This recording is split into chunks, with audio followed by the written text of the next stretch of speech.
Assalamualaikum warahmatullahi wabarakatuh. Alhamdulillah. Alhamdulillahilladzi khalaqas samawati wal ard wa arsala rusula mubasysyirin wa mundhirin wa atamma lana ni'matat tauhid faja'alahu asasa dinina wa sabila fawzina fid dunya wal akhirah.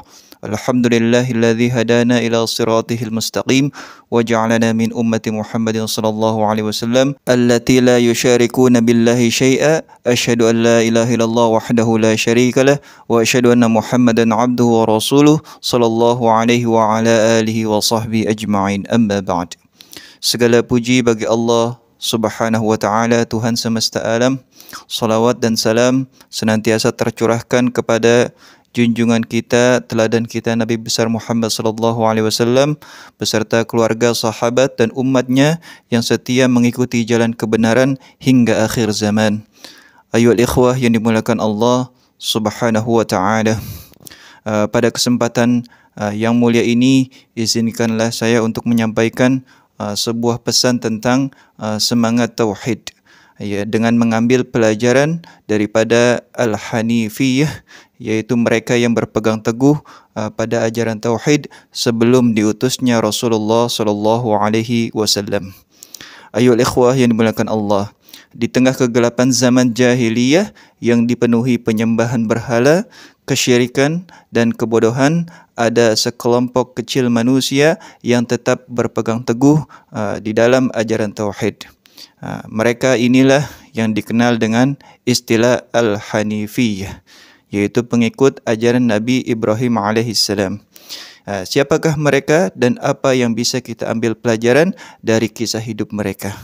Ayuhal ikhwah, sebelum melanjutkan kisah tentang mereka, izinkanlah saya menjelaskan terlebih dahulu mengenai Hanifiyah. Secara bahasa, Hanifiyah berasal dari akar kata Hanafa, yang berarti condong atau berpaling dari sesuatu menuju sesuatu yang lainnya. Namun secara khusus istilah ini merujuk kepada orang yang condong kepada kebenaran dan menjauhi kesesatan ataupun penyimpangan. Ayuhal ikhwah yang dimuliakan Allah. Dengan kata lain, seorang Hanif adalah orang yang berpaling daripada kemusyrikan dan tentunya mereka mengikuti jalan yang lurus, yaitu tauhid alias mengesahkan Allah. Secara istilah, Hanifiyah merujuk kepada ajaran tauhid yang dibawa oleh Nabiullah Ibrahim alaihissalam, yang mengajarkan penyembahan hanya kepada Allah tanpa menyekutukannya. Di dalam Al-Quran, Allah Subhanahu wa ta'ala memuji Nabi Ibrahim alaihissalam dengan firman-Nya, Ibrahim bukanlah seorang Yahudi dan bukan pula seorang Nasrani, tetapi dia adalah seorang yang lurus atau Hanif dan berserah diri kepada Allah, dan dia bukanlah termasuk orang-orang yang musyrik. Ini terdapat di surah Al-Imran ayat 67. Hanifiyah ini menjadi ajaran tauhid murni yang diteruskan oleh para nabi berikutnya, termasuk yaitu Nabi besar Muhammad sallallahu alaihi wasallam. Di tengah dunia yang dipenuhi dengan kesyirikan, para Al-Hanifiyah tetap berpegang teguh pada ajaran tauhid yang lurus ini. Ayuhal ikhwah, salah satunya adalah Zaid bin Amr bin Nufail, seorang tokoh Quraisy yang menolak penyembahan berhala dan terus mencari kebenaran. Beliau berkata, "Aku tidak menyembah apa yang kalian sembah, tetapi aku menyembah Rabb yang menciptakan langit dan bumi." Bahkan, ayuhal ikhwah, beliau berkeliling negeri untuk mencari agama yang benar hingga akhir hayatnya.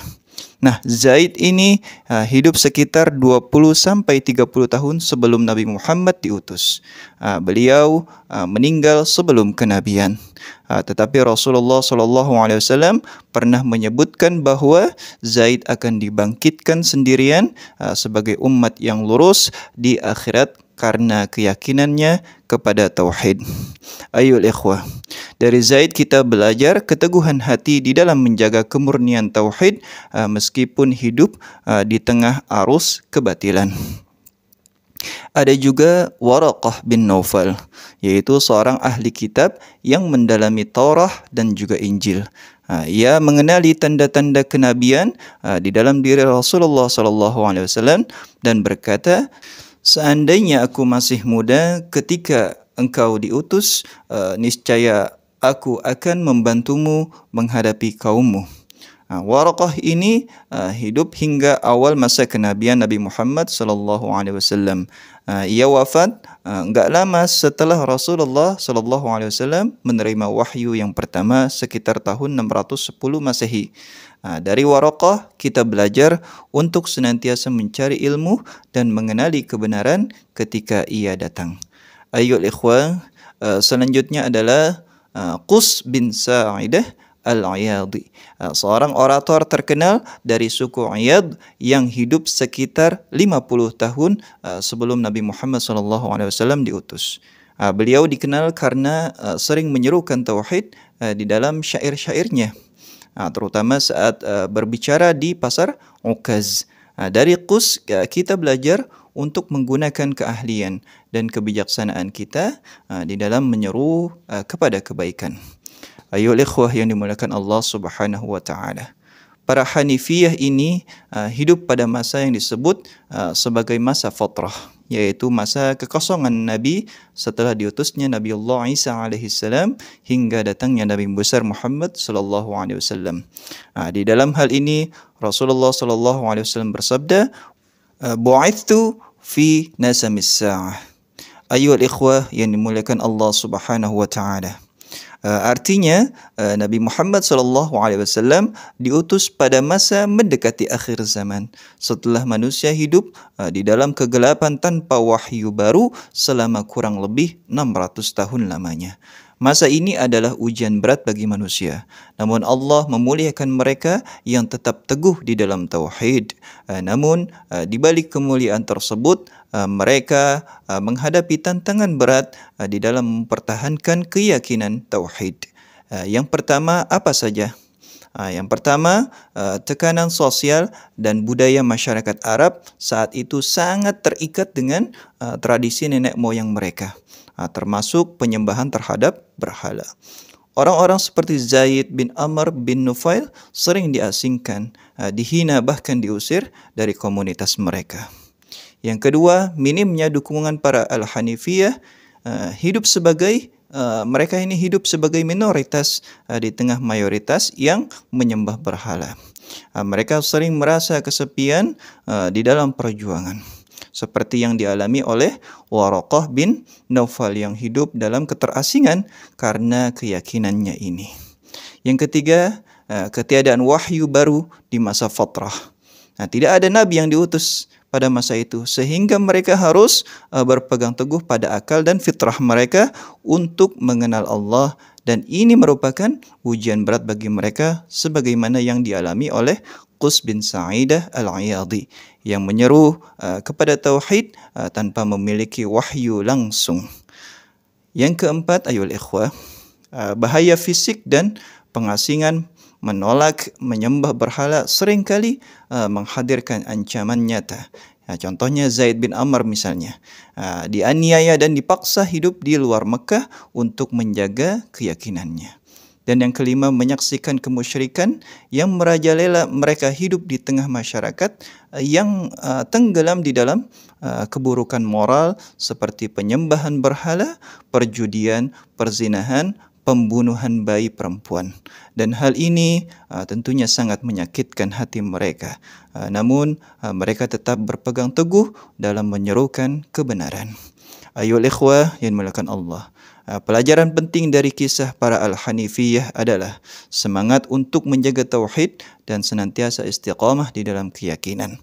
Di zaman sekarang, godaan syirik tidak selalu berupa penyembahan berhala, tetapi juga dalam bentuk lain seperti bergantung kepada makhluk, ketergantungan terhadap harta ataupun kekuasaan. Maka itu tugas kita yaitu menteladani perjuangan mereka dengan terus-menerus menguatkan iman, memperdalam ilmu dan menjaga hubungan dengan Allah Subhanahu wa taala. para Al-Hanifiyah tetaplah bertauhid karena beberapa alasan yang sangat mendalam. Yang pertama, mereka mengikuti fitrah manusia yang cenderung kepada kebenaran. Allah Subhanahu wa taala menciptakan setiap manusia dengan kecenderungan untuk menyembahnya. Maka itu para Al-Hanifiyah merasa bahawa penyembahan kepada berhala tidaklah sesuai dengan hakikat fitrah di dalam diri mereka. Yang kedua, mereka menyadari akan kekeliruan masyarakat sekitarnya. Meskipun hidup di tengah masyarakat yang menyembah berhala hampir keseluruhan, mereka tetap berfikir kritis dan mencari kebenaran. Mereka menolak kesesatan dan memilih untuk berpegang pada jalan yang benar. Yang ketiga, mereka mengikuti ajaran Nabi Ibrahim alaihissalam yang merupakan teladan utama di dalam menjaga tauhid. Nabi Ibrahim mengajarkan kepada umat manusia untuk hanya menyembah kepada Allah Subhanahu wa taala dan menjauhi segala bentuk kemusyrikan. Yang keempat, para Al-Hanifiyah memiliki pencarian kebenaran yang konsisten. Mereka inilah tidak pernah merasa puas dengan kebohongan dan kebatilan yang ada di sekeliling mereka. Dan mereka terus mencari jalan yang benar meskipun hidup di dalam keterasingan. Yang kelima, mereka memiliki keberanian untuk menentang kemusyrikan. Mereka tidak pernah takut untuk hidup sebagai minoritas yang menentang ajaran mayoritas. Mereka ini meskipun membawa mereka pada keterasingan ataupun penghinaan dari mereka, pada akhirnya mereka ini memiliki ketulusan hati di dalam menyembah Allah Subhanahu wa taala. Mereka merasa bahawa hanya dengan menyembah Allah yang Maha Esa, mereka akan mencapai kedamaian hati dan ketenangan jiwa. Ayuhal ikhwah, marilah kita renungkan firman Allah Subhanahu wa taala. Maka hadapkanlah wajahmu dengan lurus kepada agama Allah, yaitu tetaplah di dalam fitrahnya Allah yang telah menciptakan manusia menurut fitrah itu. Tidak ada perubahan pada ciptaan Allah dan itulah agama yang lurus, namun kebanyakan manusia tidak mengetahuinya. Ini terdapat di surah Ar-Rum ayat 30. Ayol ikhwah, dari kisah Al-Hanifiyah kita bisa melihat betapa besarnya pengorbanan mereka untuk menjaga kemurnian tauhid meskipun mereka hidup di tengah masyarakat yang menyembah berhala dan terjebak di dalam kebodohan.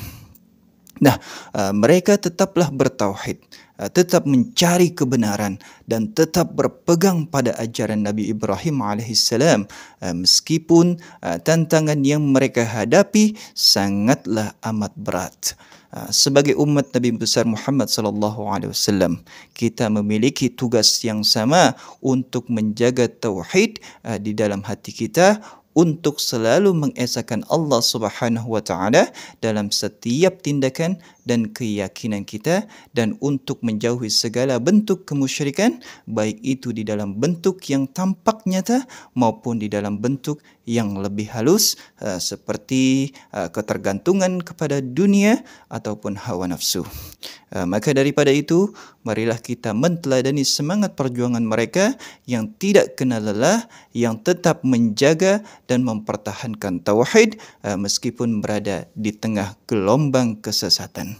Ayuhal ikhwah, dan kita harus senantiasa menjaga iman kita, memperdalam ilmu agama dan tidak tergoda oleh godaan dunia yang dapat mengalihkan kita dari jalan yang lurus, yaitu jalan yang diridai oleh Allah Subhanahu wa taala.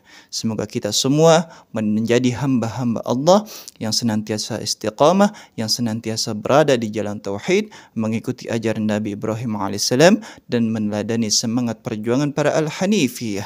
Semoga Allah Subhanahu wa taala juga memberikan kita kekuatan untuk tetap berada di jalannya hingga akhir hayat kita.